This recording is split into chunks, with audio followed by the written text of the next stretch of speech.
Cosmos. ¿Cómo están? Gusto de saludarlos. Comenzamos Exploradores del Átomo al Cosmos todas las semanas revisando la ciencia y también los temas que tienen mucho que ver con el ambiente científico y las necesidades de la ciudadanía. Estamos hablando de una semana también marcada por lo que han sido los temas medioambientales y también por la situación de la crisis hídrica. Vamos a estar justamente viendo investigación, avances y por sobre todo la discusión que se da en el ambiente científico con respecto a esto. Les comentamos algunos de los temas que vamos a revisar en este programa Exploradores del Átomo al Cosmos. El cambio climático es sin duda uno de los fenómenos climáticos más importantes de los últimos años. El deshielo, las sequías y las lluvias extremas están siendo cada vez más frecuentes. ¿Cuán vulnerables son nuestras fuentes de agua a estos cambios? ¿Qué podemos hacer para resguardar la seguridad hídrica en el país? Lo vamos a estar revisando en el programa. La aparición de nuevos químicos o productos de limpieza e higiene representan una amenaza para las fuentes de agua, afectando en muchos casos su calidad de forma irreversible. Un problema que el CRIAM está investigando para desarrollar herramientas que permitan filtrar el agua de estos contaminantes. Los investigadores del Centro de Recursos Hídricos para la Agricultura y la Minería, CRIAM, han asumido el desafío de proteger y estudiar el uso de las napas subterráneas. Para eso están desarrollando pilotos de uso que no impactan en esta fuente de agua. Pero, ¿Chile está preparado para el uso de estas fuentes? ¿Nuestra regulación está preparada también para proteger estas reservas de vida? Vamos a estar revisando a continuación en Exploradores del Átomo al Cosmos. Justamente vamos a estar conversando con Gladys Vidal, directora del Centro de Recursos Hídricos para la Agricultura y Minería CRIAM. En la siguiente nota vamos a examinar justamente la investigación de este centro en la relación entre el cambio climático y seguridad hídrica, un desafío urgente para un país como Chile, vulnerable para este fenómeno. El año 2018 se presentó un documento elaborado por el Panel Intergubernamental sobre Cambio Climático de la ONU, donde se advierte que de continuar al mismo ritmo las emisiones de gases de efecto invernadero para el 2030, el planeta alcanzará el umbral de 1,5 grados centígrados, es decir, por encima de los niveles preindustriales. Situación preocupante que pone en riesgo la seguridad hídrica de la población. Lo que hemos presenciado es una exacerbación de eventos extremos.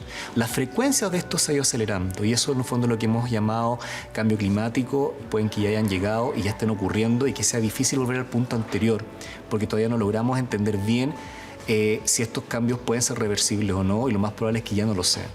Esto agudiza el riesgo de incendios forestales, sequías, lluvias torrenciales, entre otros desastres naturales, que a largo plazo afectarán la producción de alimentos en zonas sensibles a este fenómeno, como Chile. El cambio climático lo que hace es modificar el ecosistema porque las condiciones como las conocemos en el norte, en el sur, dependen de las condiciones geográficas y del tiempo. Por lo tanto, si el cambio climático empieza a afectar ahora al ecosistema, va a ser afectado los patrones de biodiversidad, los patrones de los ciclos hídricos del agua y por lo tanto lo que se va a afectado son los cambios en la flora y la fauna del lugar y obviamente los recursos naturales que condicionan ese espacio determinado.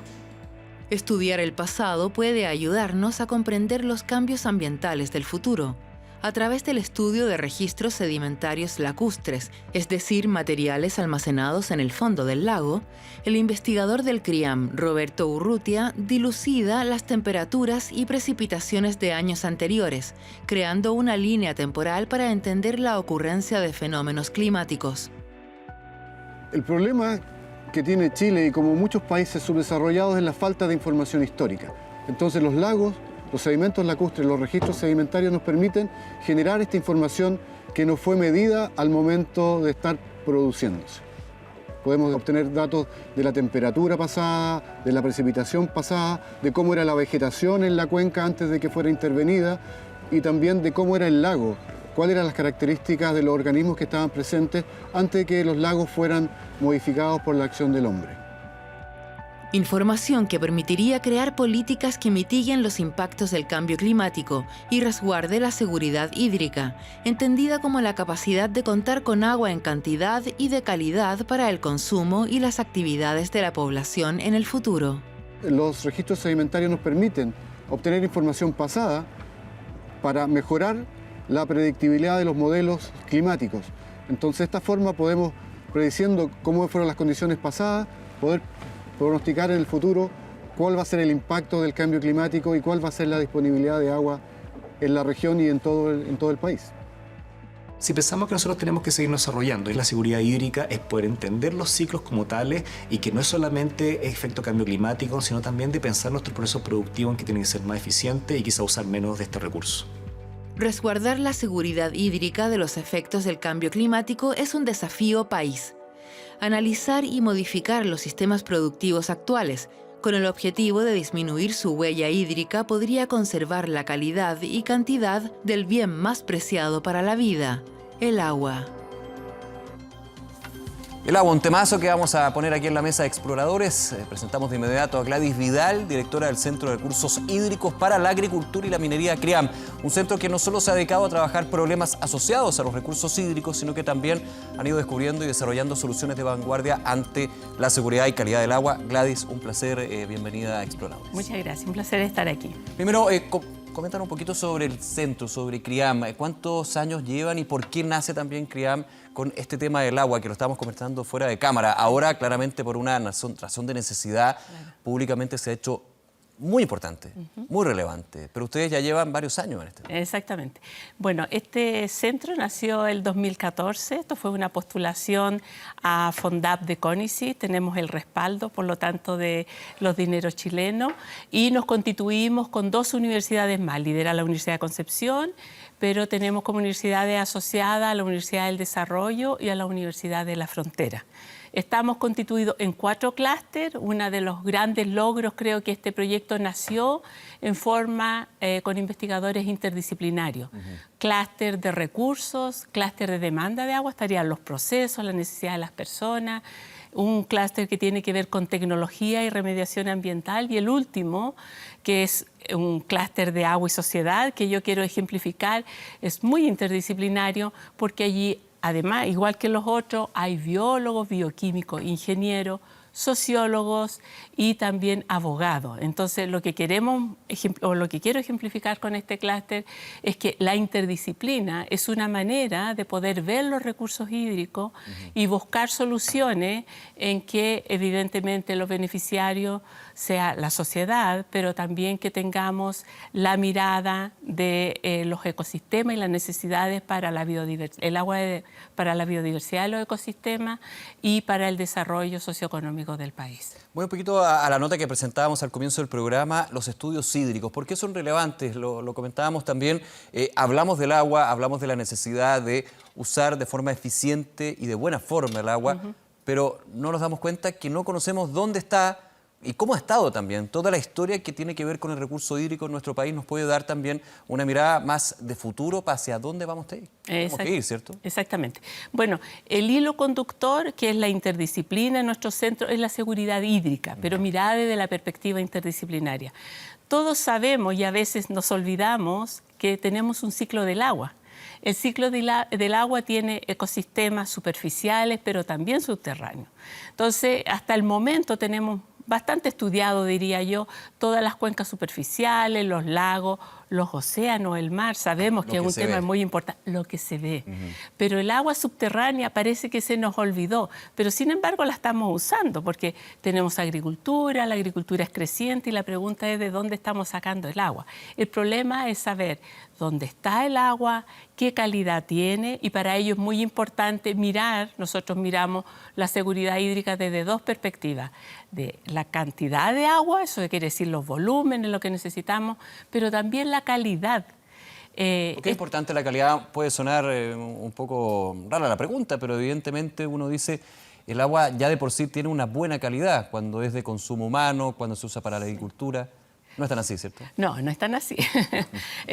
Esto tiene que ver exactamente con la gestión. Y en general nosotros cuando hablamos de gestión hablamos de un territorio específico, y eso podría ser la gestión de una cuenca. Y cuando ya pensamos en el territorio y una cuenca, pensamos en las actividades que hay en esa cuenca, que se está tomando agua para una industria, para la agricultura, etcétera.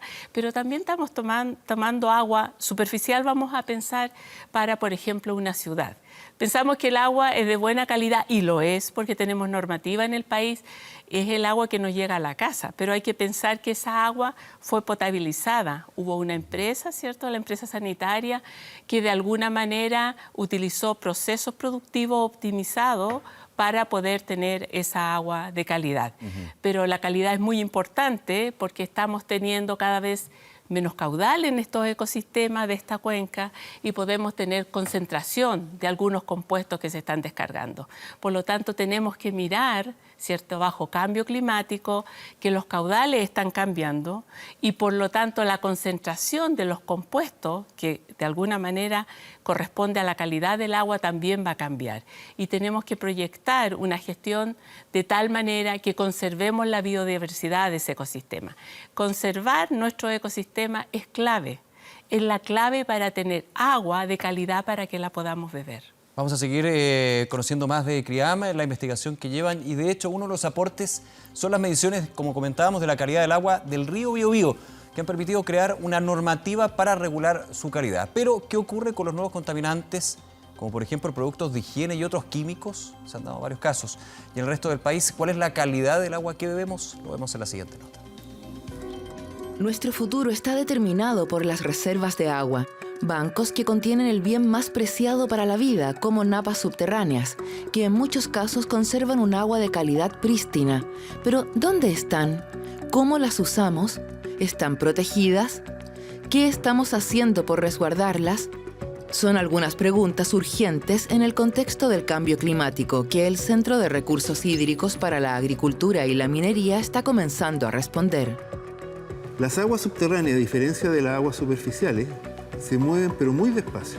Por lo tanto, son sistemas que almacenan mucha agua, tienen una dinámica muy lenta y por eso el tema de calidad es importante, porque en el caso de un río, la velocidad del agua lo limpia. En el caso del agua subterránea no tenemos ese efecto. Entonces cualquier accidente, cualquier contaminación va a persistir durante muchos años.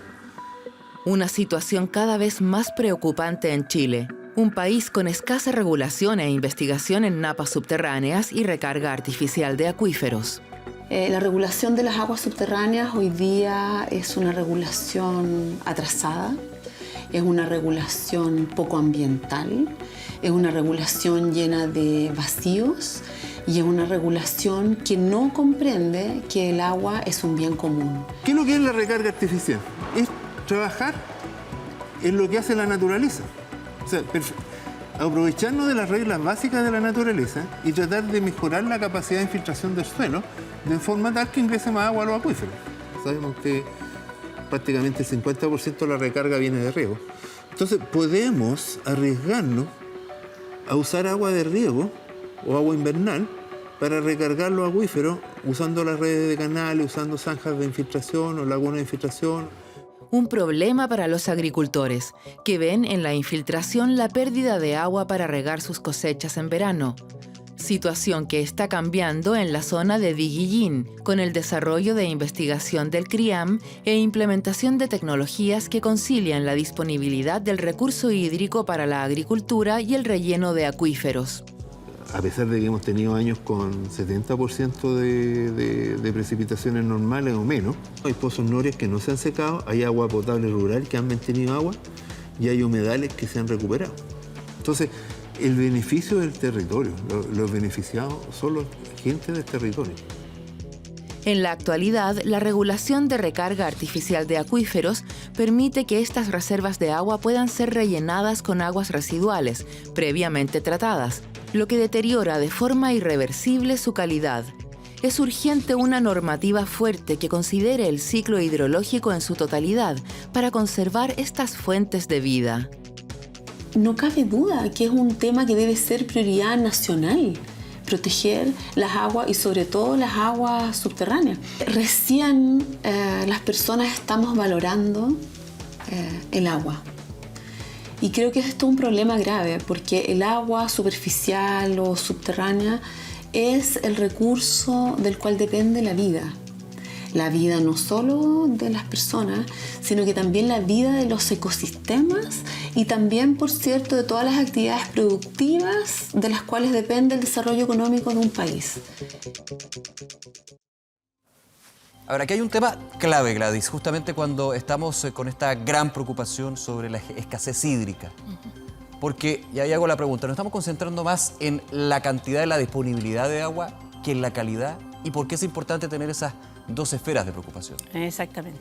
Sin duda, estamos pensando en el volumen del agua, que tengamos agua, pero todavía no nos hemos preguntado qué calidad de agua queremos, qué compuestos hay allí, qué normativas tenemos en este momento, por ejemplo, cuando estamos descargando agua servida a un ecosistema, a un río, y que ese río tiene capacidad de dilución. ¿Qué compuesto estamos pidiendo para esa descarga? De hecho, ahora se está hablando de la reutilización de las aguas servidas. Exactamente. Cuando nosotros estamos descargando, estamos cumpliendo la normativa, pero por ejemplo nitrógeno en ríos que tengan capacidad de dilución no estamos pidiendo. Pero si nosotros se empiezan a concentrar los ecosistemas, ¿verdad? Tenemos menos agua, estos contaminantes evidentemente pasan a producir problemas en la cadena trófica, por ejemplo, por crecimiento de microalgas, floraciones algales, y ahí empiezan a haber problemas ya para tomar esa agua de ese río para potabilizar. Esto ya ha pasado en el sur de Chile, sobre todo en tiempos de verano, donde tenemos mucha luz. ¿Okay? Entonces, es muy importante considerar la calidad. Cuando estamos mirando, por ejemplo, infiltración a agua subterránea, estamos mirando otra vez cantidad, claro, pero no estamos mirando calidad. Los sistemas de agua subterránea no son resilientes, es decir, son sistemas que tienen características de oxígeno, potenciales redox, que no permiten la autodepuración como lo podría un río. Por lo tanto, cualquier agua que infiltremos allí tiene que tener una calidad tal que después, cuando la queramos sacar, por ejemplo, para zonas rurales donde se están utilizando pozos para usar el agua de beber, tenga una calidad para que provea agua a ese tipo de población. Vamos a hacer una pausa, regresamos de inmediato hablando justamente del agua. Escríbame el trabajo que está haciendo aquí en Exploradores del Átomo al Cosmos.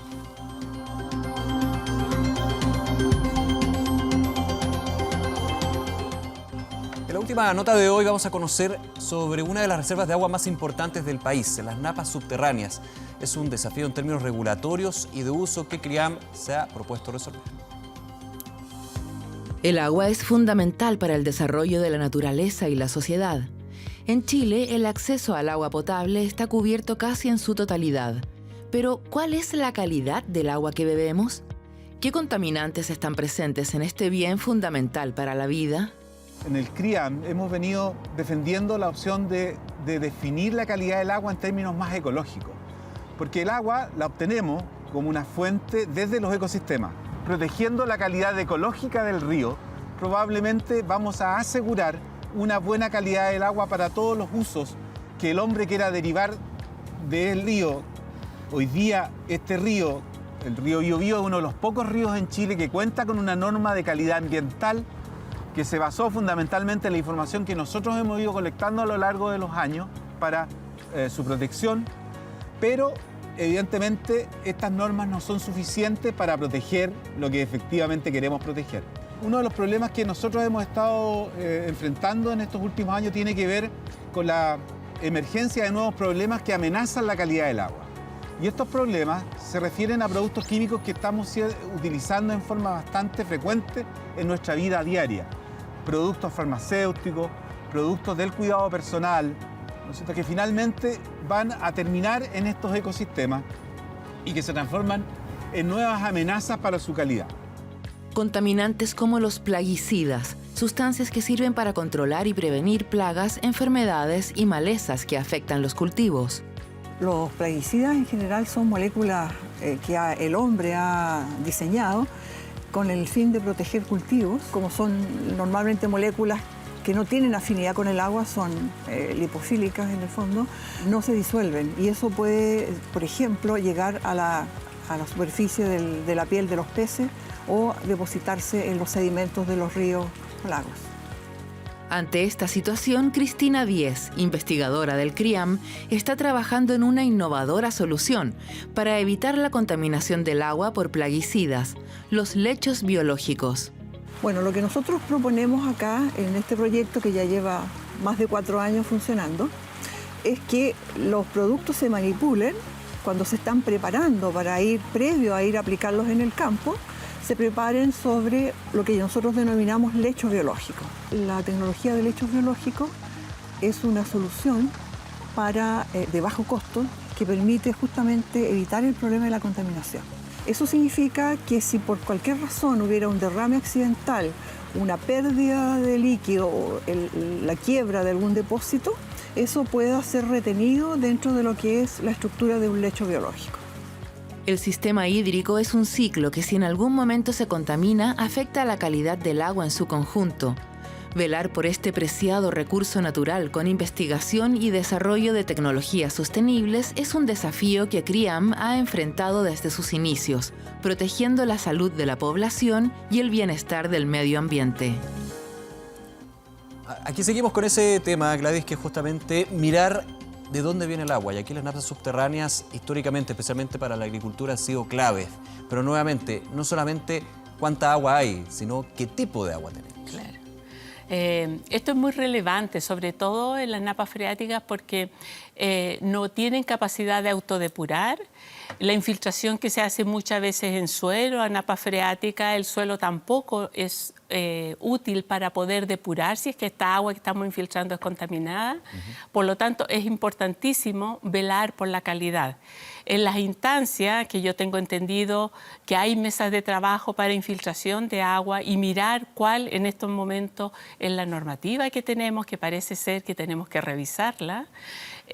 Tienen que haber personas que tengan que ver con el medio ambiente y con, evidentemente, la salud de la población, porque esas napas freáticas donde hemos infiltrado el agua, en algún momento, en alguna zona rural, es muy probable que sea un pozo profundo para sacar agua para una casa y va a ser agua de consumo humano.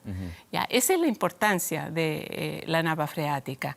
Evidentemente necesitamos también saber dónde tenemos agua a nivel país, ¿verdad? En napa freática. No toda la napa freática es conocida. Conocimos muy bien lo que es más el tema superficial que la subterránea, ¿no? Sin duda. Ya tenemos normativa secundaria, como se decía al principio de este programa, para norma secundaria para la calidad de agua de cuencas. ¿Ya hay formas de hacer un mapeo subterráneo en ese sentido? Sí, sí hay. Tenemos entendido que el gobierno ha puesto el pie en el acelerador para poder hacer mapeo, hay instrumentos para hacerlo y es muy importante porque conocer bien una cuenca subterránea nos permite hacer la conexión también con los ecosistemas superficiales, pues evidentemente es parte del ciclo del agua, y por el otro lado nos permite también saber dónde hacer infiltraciones, qué cantidad de agua tenemos, cómo podemos gestionarla, en qué se puede usar, ¿ya? Esto es muy importante. El ciclo del agua, yo creo que también en los minutos que nos quedan abordar eso. Nos falta tener esa conciencia del ciclo del agua, los procesos, los pasos, pero por sobre todo verlo desde una manera más integral. Creo que sí, yo creo que es la clave. Creo que hemos tomado el agua, sobre todo por el tema del Código del Agua, que ha sido un instrumento muy relevante para el desarrollo socioeconómico del país, pero creo que fragmentamos, ¿cierto?, el agua superficial, el agua subterránea. Creo que es clave para una gestión integral, sobre todo en este momento de escasez hídrica, un momento tan crítico y delicado que tenemos y que tenemos que proyectar la sustentabilidad del país para el consumo humano, para la conservación de los sistemas, caudal ecológico, conservar biodiversidad y para el desarrollo socioeconómico. Es muy importante tener la visión completa de este ciclo del agua. Bien, Gladys, nuevamente muchas gracias por acompañarnos y contarnos el trabajo que están haciendo en CRIAM. Un gusto. Un gusto y bueno, saludo a toda la familia CRIAM, especialmente a las universidades que nos están apoyando, Universidad de Concepción que está liderando, Universidad de la Frontera y Universidad del Desarrollo. Muchísimas gracias. Un placer. Y a ustedes, como siempre, muchas gracias por acompañarnos. #Exploradores 2019 para compartir con nosotros sus comentarios, también las ideas que tengan para el programa y nos pueden acompañar también a través de las redes sociales y en 24horas.cl. Será hasta la próxima. Que estén muy bien. Chao.